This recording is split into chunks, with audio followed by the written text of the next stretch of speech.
This is Gainsborough Old Hall in Lincolnshire, where I grew up. It's a Tudor manor house that's still remarkably well preserved. You can see the kitchens and the great hall and the bedchambers. Henry VIII might even have stayed here for meetings in the town with his wife, Catherine Howard. So this Tudor house is the only historical site in my hometown. And in the national curriculum, which sets out what all children in the country have to learn, part of the history section says you have to do local history. So we went to the Old Hall and did the Tudors every year. By the time I was 10, I could recite all of Henry VIII's wives from memory. Catherine of Aragon divorced, Anne Boleyn beheaded, Jane Seymour died, Anne of Cleves divorced, Catherine Howard beheaded, Catherine Parr survived. I knew the Tudors back to front. I even wrote a book review on a Henry VIII book for Blue Peter, which got me a Blue Peter badge. For those of you outside the UK, this is the most significant achievement a British 10-year-old can have. What I'm saying is, I thought I knew the Tudors until I read this book. Our text for today is Divorced, Beheaded, Survived by Karen Lindsey. I got this book a few years ago. It was by no means the first feminist book I'd read, but it really opened my eyes as to what feminist history can do. Lindsey tells the stories of each of Henry VIII's wives in a way I'd never heard before.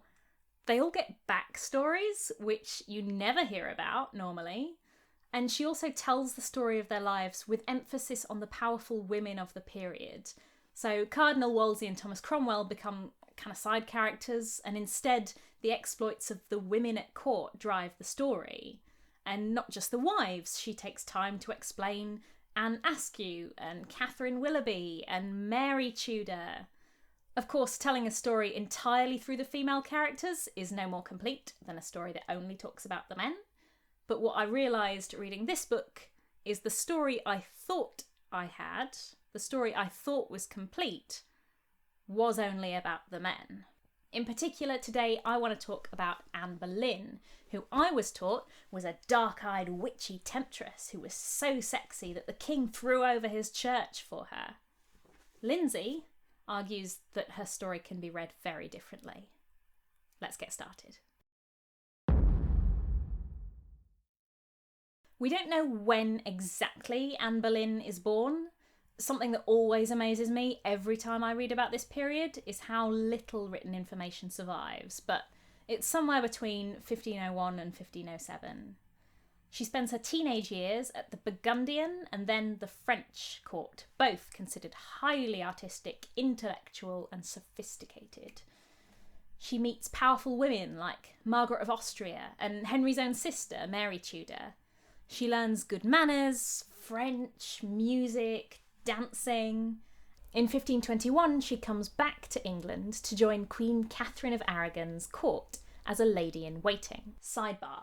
What even is a lady-in-waiting? You know how when you're getting married, you need bridesmaids? Like, you're the centre of attention, you're wearing a big fancy dress, and you need someone to carry your stuff and help plan the day and lead the dancing. Well, being a queen is like being at a wedding all the time. Like, you're always going to functions where you're the centre of attention and you have to look elegant, so you can't have a massive coat with pockets or bag with all your tissues in. So you have to have ladies in waiting. It can also be pretty lonely as queen, so ladies in waiting double as confidants and friends. The queen actually still has some aristocratic ladies who help her out unpaid a few weeks at a time each year. Tudor ladies in waiting are really useful for passing messages and forming alliances. You can make an ally of a whole family by taking one of their members as a lady in waiting. On the other hand, snub an important family and they'll become your enemy. All right, sidebar over. So, Anne's in England, lady in waiting to Catherine of Aragon. In England, she stands out for her French manners and her elegant dress sense. She has a few suitors, although none of them work out. The poet Thomas Wyatt even writes love poems about her.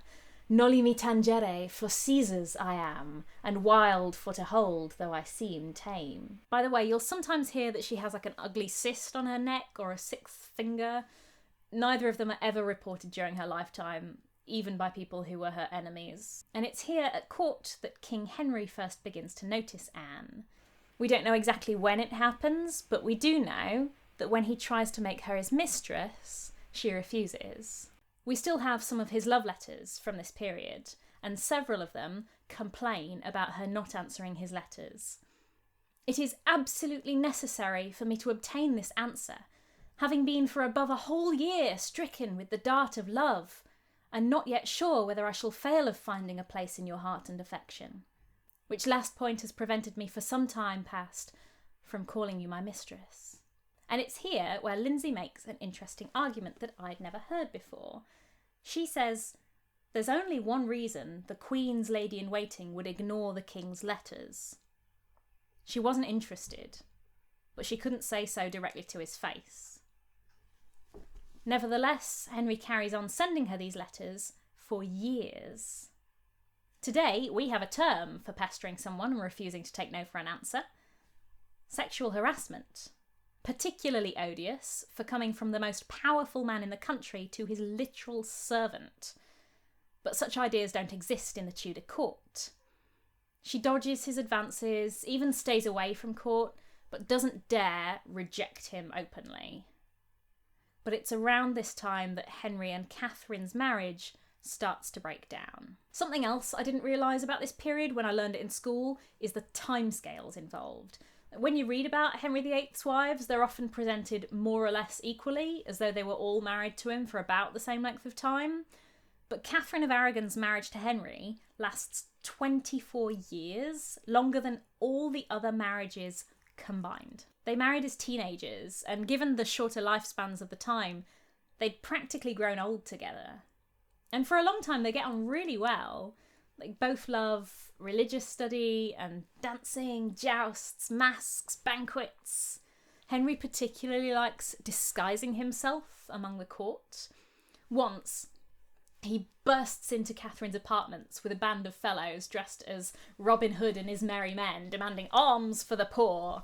And Catherine seems to have enjoyed playing along with it, like, "Oh, Robin Hood is here! How did you get past my guards? Please take this money for the poor, you sexy man." And then Henry reveals his identity and Catherine's like, "Henry, where did you come from? Oh my god, Robin Hood was just here." And they all have a good laugh about it. However, their life isn't all parties and dressing up. A few months after their wedding, Catherine gets pregnant. Throughout the 9 months, everyone's excited to meet the new royal baby. But when she finally gives birth, the girl is stillborn. Something else people don't realise about Catherine is she doesn't just have one child, she has 6. And she buries 5 of them. Her 5th child is the only one that survives, Princess Mary. Around the time of her last child, in 1518, Catherine starts getting more religious. She starts doing fasts, and she might even wear a hair shirt, which is a really itchy shirt some Christians wear next to their skin as a kind of repentance. Henry, meanwhile, is starting to worry that Catherine will never give him a son. And this worry isn't entirely unfounded. European countries have had reigning queens and female regents before, including Catherine's own mother. But the last time England had tried it, we'd had a civil war.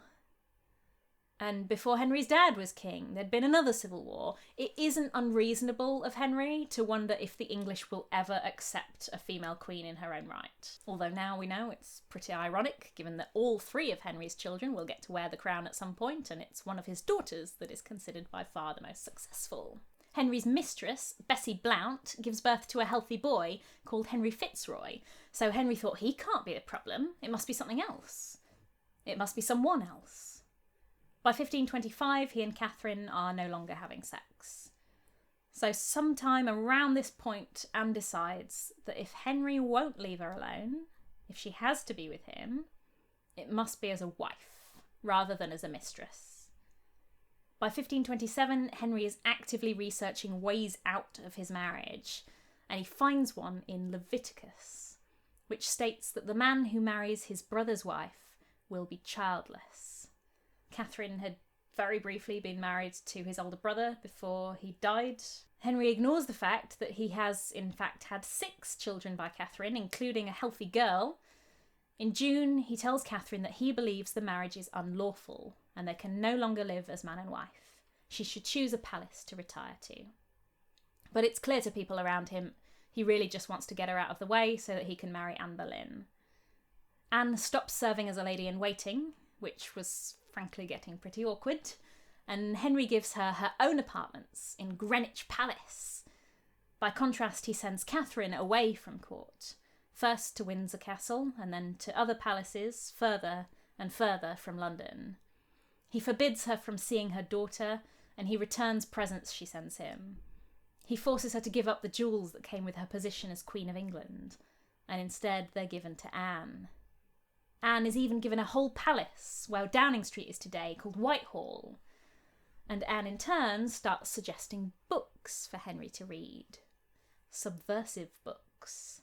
Sometimes books that Henry had banned. Books suggesting that the king ruled by divine right and shouldn't have to do what the Pope tells him to. The words Protestant and Catholic haven't really coalesced into their current meanings yet, but Anne definitely favours clergymen with a more, shall we say, Protestant bent. In 1532, Henry makes her the Marchioness of Pembroke, the first time that a woman holds such a title in her own right. And it's sometime around this point, perhaps 7 years after he first started pestering her, that they finally start sleeping together. By January 1533, Anne is pregnant. She and Henry get married in secret. Of course, it's to Anne's advantage that it isn't secret, so sooner or later, everyone knows, and Henry is forced to admit it. In April, Catherine is told that she may no longer call herself Queen, and instead she will be called the Princess Dowager of Wales. She's told that if she doesn't consent, she will be charged with treason. Now, Catherine is really popular with the English people, and she has powerful friends in Europe.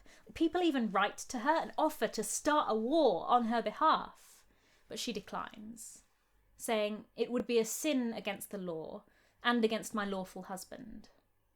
Even in such extreme circumstances, she takes her marriage vows more seriously than Henry does. In June, Anne Boleyn is crowned Queen of England in a fantastic ceremony. She processes from the Tower of London to Westminster Abbey for the coronation, and she holds an 800-person banquet in Westminster Hall. And in September, she gives birth to Elizabeth. Everyone was so sure it would be a boy that the word prince has to be crossed out by hand and changed to princess on the official announcements. Of course, Henry wouldn't do all this just for a daughter. He had one of those already. But that's okay. Henry's sure Anne's next child will be a boy. All this won't have been for nothing. By 1535, Catherine is dying. Her last letter to Henry forgives him for the wrongs he's done her and asks him to look after her daughter Mary and her servants. She ends with, "Lastly, I make this vow, that mine eyes desire you above all things." And to her death, she still signs her name as Catherine, Queen of England. When Henry hears she's died, he cries, "God be praised, the harridan is dead!" Anne does get pregnant again, but instead of giving birth, she has 2 miscarriages. Around this time, Henry starts to fall out of love with her. He starts sleeping with her ladies-in-waiting, and even her cousins. By 1536, he really hates Anne. Lindsey suggests that this all stems from wounded pride. He wrote all these ostentatious love songs for her. He wrote her love letters for years. He overthrew the entire church of his country for her, and it still hadn't got him a son. She was making him look foolish. She couldn't simply be divorced like Catherine. Henry wants her dead. So they have to come up with some crime for her to have committed, something so heinous that she deserved to die. Adultery. But of course Henry doesn't want to look like he can't satisfy his wife, so she has to be made monstrous and depraved, sleeping with loads of men, even her own brother. Of course, to us it's obvious that Anne isn't like that. She put off Henry for years after all. But the accusations don't have to make sense, they just have to sound scary. In fact, several of the supposed instances of adultery take place at the wrong time or place, when neither participant was actually there, it doesn't matter. The concept of a fair trial does not exist in this period. There's no defence lawyers, the presumption of innocence hasn't been invented yet. Anne is doomed as soon as Henry sets his will against her. They interrogate some men suspected of sleeping with her, and one of them, Mark Smeaton, tells them what they want to hear. Henry declares that Anne had more than 100 lovers before their marriage, which... I mean, you're bringing this up now? Anne is sent to the Tower, to the same rooms where she prepared for her coronation. As soon as she's found guilty, Henry sends a messenger to his new favourite, Jane Seymour, to tell her the good news. However, he is afraid that if he has Anne executed publicly, she will inspire sympathy. So it's done behind closed doors. On the 19th of May, Anne climbs the scaffold on Tower Green. She tucks her hair into a cap and wears a blindfold.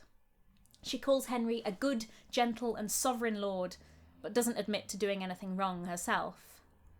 After she's beheaded, they realise that no one has bothered to get a coffin, so they use a box for keeping arrows in.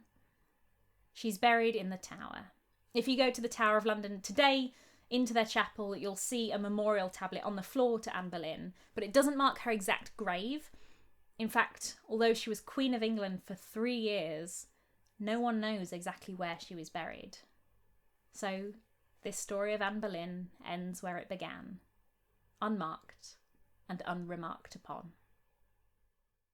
Thanks for listening, folks. I'd particularly like to thank anyone whose name's on the screen right now for providing free pictures and sounds to use under Creative Commons licenses on the internet. That's been a big help while we've been in lockdown and I haven't been able to get out. If you'd like to visit any of the places that I talk about in my videos, I've created a Google map with links to all the places that are connected to subjects of my videos. You can click on the link in the description so you can walk around London yourself and find all these things. My name's Jay Draper and I'm a tour guide, so if you want to get in contact with me, I've got a link to my Instagram down below as well and you can give me a message. Thanks very much.